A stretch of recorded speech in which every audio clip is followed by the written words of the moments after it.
Hello guys, ഞാൻ community ടാബിലും അതുപോലെ ഇൻസ്റ്റാഗ്രാമിലും ഒക്കെ ഒരു പോസ്റ്റ് ഇട്ടിട്ടുണ്ടായിരുന്നു. അതായത് നമ്മളുടെ ഒരു മസ്റ്റ് വാച്ച് ഔട്ട് എന്ന് പറയുന്നൊരു സീരീസ് ഉണ്ടല്ലോ. അതായത് ഇപ്പം യങ്സ്റ്റേഴ്സ് എന്ന നിലയിൽ ലോവർ ടയേഴ്സിലൊക്കെ കളിക്കുന്നു എന്നാൽ ഫ്യൂച്ചറിൽ വലിയ പ്രതീക്ഷ അർപ്പിക്കുന്ന താരങ്ങളെ പറ്റി നമ്മൾ സംസാരിക്കുന്ന ഒരു സീരീസാണ്.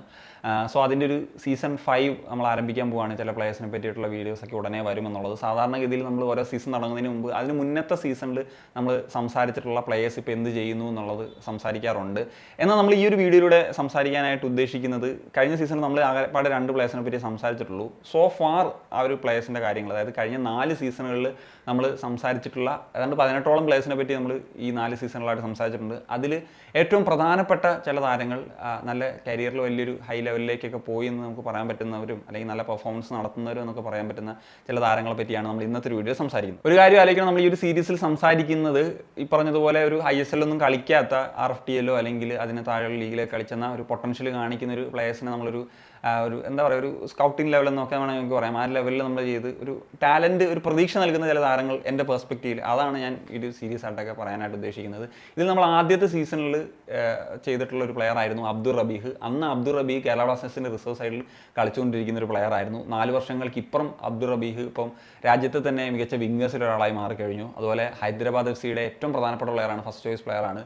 ഏഷ്യൻ ഗെയിംസിൽ ഇന്ത്യക്ക് വേണ്ടി ഒരു റൈറ്റ് വിങ്ങർ അല്ലെങ്കിൽ ആ ഒരു റോളിലൊക്കെ അദ്ദേഹത്തിന് കളിക്കാനായിട്ട് സാധിച്ചു. ഇപ്പോൾ ഒരു വളരെ ഡിമാൻഡുള്ള ഒരു പ്ലെയർ തന്നെയാണ് അബ്ദുൾ റബീഹ് എന്നുള്ളൊരു കാര്യം നമുക്കറിയാം. ISL വിൻ ചെയ്തിട്ടുള്ളൊരു പ്ലെയർ കൂടിയാണ് അദ്ദേഹം. അടുത്തൊരു പ്ലെയർ എന്ന് വെച്ച് കഴിഞ്ഞാൽ റിഷാദ് PP എന്ന് പറഞ്ഞ പ്ലെയറാണ്. അദ്ദേഹം നമ്മൾ വീഡിയോ ചെയ്യുന്ന സമയത്ത് 2020 സാറ്റ് തിരൂരിന് വേണ്ടി കളിച്ചുകൊണ്ടിരിക്കുന്ന ഒരു പ്ലെയർ ആയിരുന്നു, ഒരു ഹോൾഡിംഗ് മിഡ്ഫീൽഡർ ആയിരുന്നു. എന്നാൽ ഇപ്പോൾ അദ്ദേഹം ഗോകുലം കേരള FCയിലാണ് കഴിഞ്ഞ കുറേ സീസണുകളായിട്ട് കളിച്ചുകൊണ്ടിരിക്കുന്നത്. അദ്ദേഹത്തെ പറ്റി പറയുമ്പോൾ എനിക്ക് പ്രധാന ഒരു ഓർമ്മ അദ്ദേഹം ഗോകുലത്തിനായിട്ട് AFC കപ്പിൽ മോഹൻ ബഗാനെതിരെ അടിച്ചിട്ടുള്ള ആ ഒരു ഗോളാണ് എന്നുള്ളതാണ്. ഇനിയും നമുക്ക് അദ്ദേഹത്തിൻ്റെ കരിയറിൽ ഒരു ബിഗ് സ്റ്റെപ്സ് ISLലേക്കൊക്കെ കളിക്കുമെന്ന് തന്നെയൊക്കെ പ്രതീക്ഷിക്കുന്ന ഒരു താരം തന്നെയാണ് അദ്ദേഹം. മസ്റ്റ് വാച്ച് ഔട്ടിൻ്റെ സീസൺ 2ൽ 4 താരങ്ങളെ പറ്റിയാണ് ഞാൻ സംസാരിച്ചത്. ഈ 4 താരങ്ങളും ഏറെക്കുറെ ഒരു നല്ല പെർഫോമൻസ് അവരുടെ കരിയറിൽ നടത്തിയെന്നുള്ളതാണ്. 2021 നമ്മൾ ആണ് ഈ ഒരു സീസൺ 2 ചെയ്യുന്നത്. അന്ന് സച്ചിൻ സുരേഷ് റിസർവ് ടീമിൽ കളിക്കുന്ന ഒരു പ്ലെയർ ആയിരുന്നു ബ്ലാസ്റ്റേഴ്സിൻ്റെ.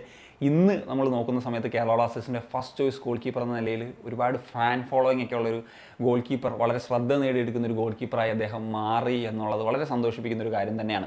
അടുത്തൊരു പ്ലെയർ ബിജോയ് എന്ന് പറഞ്ഞിട്ടുള്ള പ്ലെയറാണ്. നമ്മൾ വീഡിയോ ചെയ്യുന്ന സമയത്ത് റിസർവ്സിൽ തന്നെ കളിച്ചുകൊണ്ടിരുന്ന പ്ലെയറാണ്. അതിനുശേഷം ഇവാൻ വന്ന സമയത്ത് ഇവാൻ്റെ ആദ്യത്തെ ഒരു ഫസ്റ്റ് ചോയ്സ് CB എന്ന നില വരെ അദ്ദേഹം ഉണ്ടായിരുന്നു. പിന്നെ അദ്ദേഹത്തിന് കുറേ മത്സരങ്ങളൊക്കെ കിട്ടിയിരുന്നു. പിന്നെ അദ്ദേഹം കഴിഞ്ഞ സീസണിൽ ഇന്റർ കാഷിയിൽ പോയി. പക്ഷേ അദ്ദേഹത്തിന് ഇഞ്ചുറി ഒക്കെ കാരണം ഒരു നന്നായിട്ട് ഒരുപാട് ഗെയിം ടൈം കിട്ടിയില്ല. പിന്നെ ഒരു റൂൾഡ് ഔട്ടൊക്കെ ആയി പോകേണ്ട സാഹചര്യം വന്നു. ലോണിലാണ് പോയത്. എന്താണെങ്കിലും അടുത്ത സീസണിലേക്ക് വരുമ്പം കേരള ബ്ലാസ്റ്റേഴ്സിലേക്ക് താരം തിരിച്ചെത്തും എന്നുള്ളത് തന്നെയാണ് പ്രതീക്ഷിക്കുന്നത്. അടുത്തൊരു പ്ലെയർ മുഹമ്മദ് റാഫി എന്ന് പറഞ്ഞിട്ടുള്ള പ്ലെയറാണ്. നമ്മൾ ഈ ഒരു താരത്തെപ്പറ്റി സംസാരിക്കുന്ന സമയത്ത് അദ്ദേഹം MA കോളേജിൽ നിന്ന് GKFCയിലേക്കൊക്കെ നിൽക്കുന്നൊരു സമയമായിരുന്നു. എന്നാൽ പിന്നീട് അദ്ദേഹം ഹൈദരാബാദിൽ ജോയിൻ ചെയ്തു, റിസർവ് ടീമിലൊക്കെ കളിച്ചു. കഴിഞ്ഞ സീസൺ നോക്കുമ്പോൾ ഹൈദരാബാദിൻ്റെ ISL ടീമിൻ്റെ ഫസ്റ്റ് ചോയ്സ് സെൻറ്റർ ബാക്ക് എന്ന നിലയിൽ ഒരുപാട് മത്സരങ്ങൾ, ഒരുപാട് നല്ല മെജോറിറ്റി ഓഫ് മാച്ചസിൽ അദ്ദേഹം തന്നെയാണ് കളിച്ചിട്ടുള്ളത് എന്നുള്ളതാണ്. അടുത്തൊരു പ്ലെയർ മുഹമ്മദ് നബിലാണ്.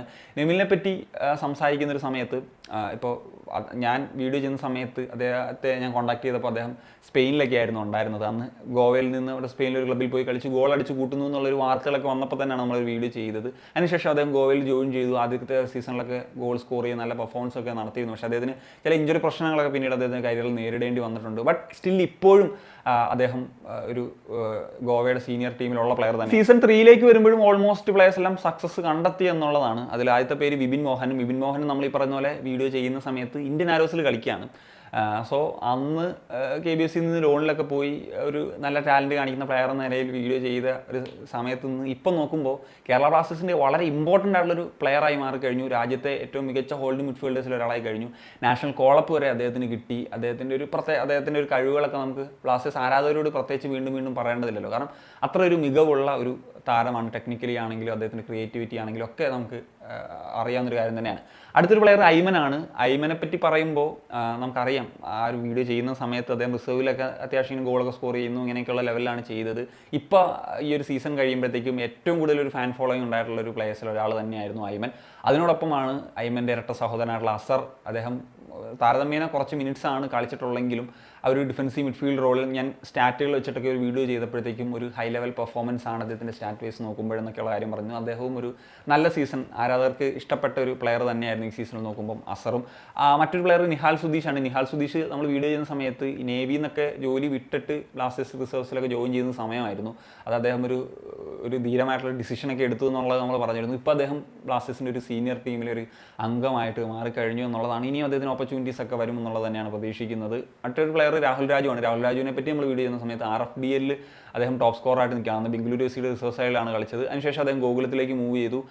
ചർച്ച് ബ്രദേഴ്സിലാണ് കഴിഞ്ഞ സീസൺ കളിച്ചത്. രണ്ട് ടീമിലെയും അദ്ദേഹം ഒരു ഫസ്റ്റ് 11 പ്ലെയറായിട്ട് തന്നെയാണ് കളിച്ചത്. പക്ഷേ BFC കളിക്കുമ്പോൾ അദ്ദേഹം സ്ട്രൈക്കറായിരുന്നു. പിന്നീട് അദ്ദേഹം ഒരു മിഡ്ഫീൽഡറൊക്കെ ആയിട്ട് മാറുന്നൊരു കാഴ്ചയാണ് നമുക്ക് കാണാൻ സാധിച്ചിട്ടുള്ളത്. ഈ സീസൺ 4 വരുമ്പം നമ്മൾ 2 പ്ലേയേഴ്സിനെ പറ്റിയാണ് ചെയ്തത്. ആദ്യമായിട്ടൊരു വനിതാ പ്ലെയർ നമ്മൾ മസ്റ്റ് വാച്ച് ഔട്ടിൽ ഫീച്ചർ ചെയ്തത് മാളവികയായിരുന്നു. കേരള ബ്ലാസ്റ്റേഴ്സിൻ്റെ പ്ലെയറായിട്ട് KWL കളിച്ച പ്ലെയറായിരുന്നു.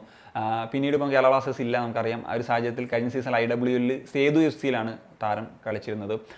മറ്റൊരു പ്ലെയർ മുഹമ്മദ് സനാനാണ്. മുഹമ്മദ് സനാനെ പറ്റി നമ്മൾ വീഡിയോ ചെയ്യുമ്പോൾ അദ്ദേഹം RFDL റിലയൻസ് അക്കാഡമിക്ക് വേണ്ടി നല്ല പ്രകടനം നടത്തിയെന്ന നിലയിലാണ് വീഡിയോ ചെയ്തതെങ്കിൽ കഴിഞ്ഞ സീസണിൽ അദ്ദേഹം ജംഷഡ്പൂർ FC വേണ്ടി വളരെ മികച്ച പ്രകടനം തന്നെയാണ് നടത്തിയത്.